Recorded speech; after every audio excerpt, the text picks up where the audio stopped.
हम linguistic classification को देख रहे थे। तो जो टोटल स्पीकर्स हैं इंडिया में, जितने भी टोटल स्पीकर्स हैं, इंडियन स्पीकर्स जो भी इंडिया में लैंग्वेज बोली जाती है, वो सब 4 फैमिली से बिलोंग करती है। ठीक है, 4 लैंग्वेज फैमिली है, जो कि 4 उसके सब ग्रुप्स हैं, कुछ फैमिली के उसके ब्रांचेस हैं, कुछ सब ग्रुप्स हैं, और 4 मेजर फैमिली है जिससे सारे लैंग्वेज बिलोंग करते हैं। तो चलिए उनको समझा जाए। सबसे पहला आता है Austric Nishad, Austric Nishad family, जो कि टोटल 1.38% है। ठीक है, 1.38% टोटल आपका कंस्टिट्यूट कर रही है इंडिया में। बस इतने ही लोग ये भाषा बोल रहे हैं।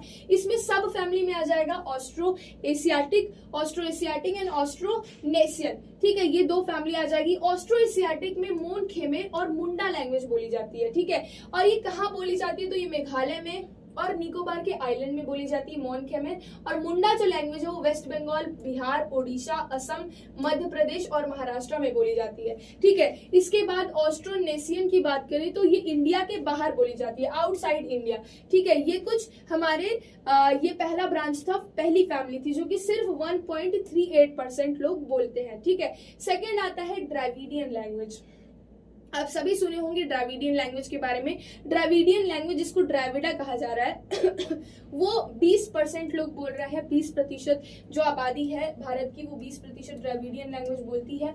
ठीक है, अब इसमें 3 सब ब्रांच ग्रुप्स आते हैं। पहला आता है साउथ द्रविडियन। ठीक है, मैं पेन चेंज कर लेती हूँ। पहला आता है साउथ द्रविडियन, दूसरा आता है सेंट्रल द्रविडियन, और तीसरा नॉर्थ, मतलब दक्षिणी और मध्यम द्रविडियन, और जो नॉर्थ है मतलब उत्तरी द्रविडियन। ठीक है, अब सदन में क्या आता है? सदन में आते हैं तमिलनाडु, कर्नाटक और केरला।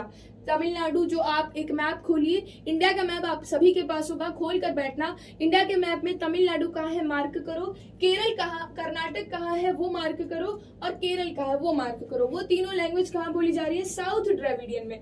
अगर सेंट्रल द्रविडियन की बात करें तो वो आ जाता है आंध्र प्रदेश, एमपी, ओडिशा और महाराष्ट्र। ठीक है, महाराष्ट्र, आंध्र प्रदेश, एमपी, ओडिशा। और नॉर्थ द्रविडियन आ जाता है बिहार, ओडिशा, वेस्ट बंगाल और मध्य प्रदेश में।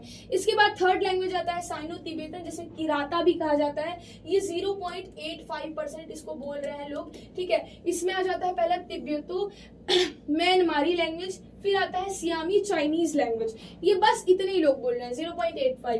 ठीक है, बहुत कम लोग बोल रहे हैं। पहला आता है तिब्बतन हिमालय, जो जम्मू एंड कश्मीर, हिमालय पे जम्मू एंड कश्मीर में बोली जा रही है, हिमाचल प्रदेश और सिक्किम में बोली जा रही है ये लैंग्वेज, तिब्बतो हिमालय। नॉर्थ असम में बोली जा रही है अरुणाचल प्रदेश में नॉर्थ असम बोली जा रही है। और असम में क्या बोली जा रही है? असम, म्यांमार में असम जो म्यांमारी लैंग्वेज है वो असम, नागालैंड, मणिपुर, मिजोरम, त्रिपुरा और मेघालय में बोली जा रही है। अब आता है आपका लैंग्वेज। आपका लैंग्वेज क्या है? इंडो यूरोपियन, जिसको आर्यंस कहा जा रहा है। ठीक है, 73% लोग यही बोलते हैं, जो भी नॉर्थ इंडियंस है। ठीक है, आप सभी वहीं से बिलोंग करता है। नो, कुछ लोग यहाँ से भी बिलोंग करते होंगे। क्या कह रहे थे? यहाँ द्रविडियन से। तो हमारा तो यही लैंग्वेज है। बाकी ये जो नॉर्थ ईस्टर्न है, मतलब आप जिस लैंग्वेज से बिलोंग करते हैं आप उसको समझो। ठीक है, आपका क्या लैंग्वेज है। मैं ये नहीं कह रही हूँ कि कोई लैंग्वेज खराब या बुरा है, सब लैंग्वेज की अपने महत्व है। ठीक है, सबका अपना महत्व है और सबकी अपनी इंपॉर्टेंस है। So you have to understand which is your language. और आपको इसमें अगर आप अपने लैंग्वेज को समझेंगे तो ये याद करना आसान हो जाएगा कि मेरा वाला कौन सा और इधर किस रीजन में हो रहा है, तो इससे आसान हो जाएगा। इस वजह से मैंने बोला आपका लैंग्वेज। ठीक है, सबसे लास्ट आता है इंडो यूरोपियन, जो इंडो आर्यंस सब फैमिली से बिलोंग करता है। सबसे पहले ईरानियन लैंग्वेज इंडिया के आउटसाइड बोला जाता है, भारत के बाहर। ठीक है, दूसरा है डाडिक जम्मू एंड कश्मीर में बोली जाती है। ठीक है, जम्मू एंड कश्मीर में। और तीसरा है Indo Aryan language Jammu and Kashmir में बोली जाती है, पंजाब में, हिमाचल प्रदेश में, यूपी में, राजस्थान में, हरियाणा में, एमपी में, इसके साथ साथ बिहार में, उड़ीसा में, वेस्ट बंगाल में, असम में, गुजरात में, महाराष्ट्र और गोवा में। तो ये था आपका लिंग्विस्टिक कॉम्पोजिशन। आई होप कि आपको लिंग्विस्टिक कॉम्पोजिशन क्लियर हुआ होगा। अब हम आगे पढ़ेंगे रिलीजन कॉम्पोजिशन। ठीक है, रिलीजन के बेसिस पे जो कॉम्पोजिशन है, संरचना है, धार्मिक संरचना, उसे देखेंगे। तो जो भी है किसी भी कंट्री में जो मोस्ट डोमिनेंट फोर्स होती है वो उसकी कल्चर और पॉलिटिक्स ही होती है। ठीक है, किसी भी कंट्री में क्या कल्चर अपना रहा है, जो ज्यादा लोग होते हैं उस कंट्री में वो क्या कल्चर अपना रहे हैं। इसके अलावा जो मेजर ग्रुप रह रहा है, जो माइनर ग्रुप रह रहा है, सबको देखा जाता है रिलीजन में क्या क्या आता है। ठीक है, पॉलिटिकल लाइफ क्या है। तो जैसे कि यहाँ पे हम देखेंगे एक और अपेंडिक्स की बात की जाएगी, ठीक है, वहां पे बताया जाएगा कितना रिलीजन कहाँ पे है। देखो हिंदूज जो है, हम बात करते हैं हिंदू कितने हैं, तो हिंदू मेजर ग्रुप है हमारे इंडिया में 70 से 90% है वो।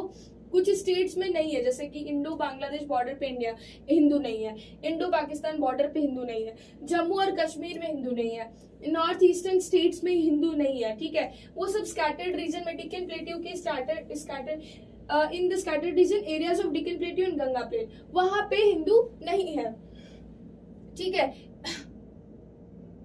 ओके मतलब यहाँ पे है एक क्या बात चल रही है, भारत बांग्लादेश सीमा, भारत पाकिस्तान सीमा, जम्मू एंड कश्मीर, उत्तर पूर्वी पहाड़ी राज्य के दक्कन के पठार में, गंगा के मैदानी के बिखरे क्षेत्रों के जिलों को छोड़कर कई राज्यों में हिंदू एक प्रमुख, ठीक है, कुछ डेक्कन प्लेट्यू के स्कैटर्ड रीजन और गंगा के स्कैटर्ड रीजन को छोड़ दिया जाए तो बाकी सब जगहों पर हिंदू है और इन सब जगहों पर हिंदू नहीं है, ठीक है। तो आपको जो रीजन अभी मैंने नाम लिया उन सब जगहों पर हिंदू नहीं है, ठीक है, बाकी सब जगहों पर हिंदूज हैं। देखिए ये एक टेबल आपको दिया जा रहा है रिलीजन ग्रुप का, जिसमें कि आपको बताया जा रहा है कितने परसेंट, देख लीजिए आप अच्छे से देख लीजिए पहले।